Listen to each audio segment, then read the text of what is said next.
toho druhého syna pěkně zlá. Já budu teda pěkně protivnej. Ať ta výměna dobře dopadne. Mami, já se bojím. Neboj se, můj synáčku. Já jsem Filip, tohle je Davídek, náš syn 3letý, a já mám 40 roku a ona se jmenuje Karolína a je jí 38 let, že? Jo? A náš starší syn přijde ze školy přírody,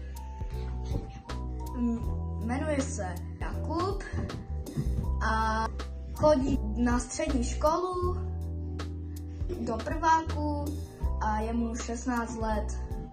Jdeme si představit další rodinu. Já jsem Jakub, je mi 20 let, máme dvouletého syna, jménem Kristián a manželka, která se přemění, se jmenuje Klaudie. No a hlavně to nedopadne zase hrozně. Jako třeba tam ty další.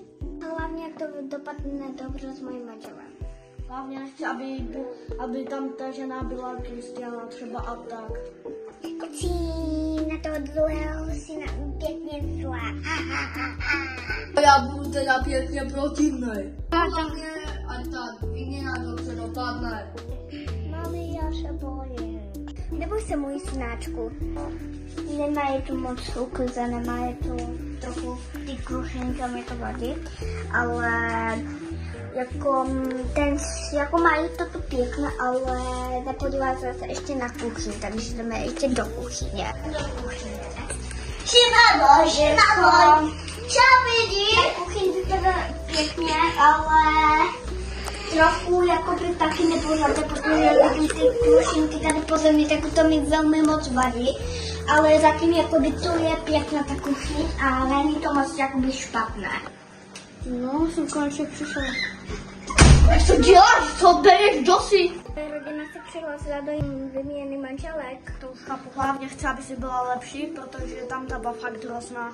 Furt byla No, hlavně to dopadne dobře. Ten můj brácho je tak došlo. To taky zlý je. Kolik ti je? Vypadá ještě po 14. No, mě je 16. A tobě? No tak to jsi byla o 3 roky mladší než já.